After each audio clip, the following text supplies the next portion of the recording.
পার্লামেন্টের উচ্চকক্ষ, যেটা আপনারা জানেন যে উচ্চকক্ষের গঠনের ব্যাপারে দুটো তিনটে দল বাদে যারা অংশগ্রহণ করছেন সকল দল উচ্চকক্ষর ব্যাপারে তারা একমত। উচ্চকক্ষ গঠন হওয়া দরকার।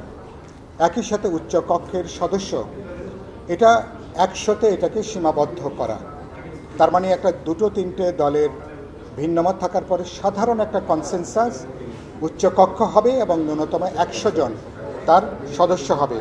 আমরা আলোচনা করছি উচ্চকক্ষের গঠন প্রক্রিয়াটা কি হবে। দীর্ঘ আলাপ আলোচনার পরে ঐক্যমত কমিশন তারা আজকে একটা প্রস্তাবনা তারা হাজির করেছেন, যেই প্রস্তাবনার ব্যাপারে বিপ্লবী ওয়ার্কার্স পার্টি সহ অধিকাংশ দলের সাধারণ ঐক্যমত আছে। কিন্তু গুরুত্বপূর্ণ যেখানে আপনাদের মাধ্যমে যে কথাটা বলতে চাই, উচ্চকক্ষের কোনো আইন প্রণয়নে তারা কোনো প্রস্তাব করতে পারবে না, এরকম একটা কথা এখানে উল্লেখ ছিল।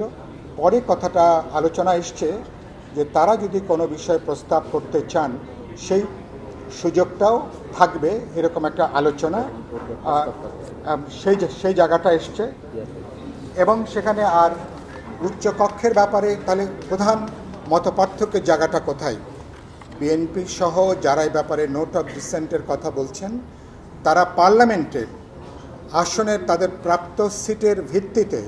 প্রাপ্ত সিটের পিআরের ভিত্তিতে তারা উচ্চকক্ষের প্রতিনিধিত্ব ঠিক করতে চান, যাতে অনেকটা পার্লামেন্টের নিম্নকক্ষে যেভাবে সংরক্ষিত নারী আসনের প্রতিনিধিত্ব নির্ধারিত হয় সেভাবে।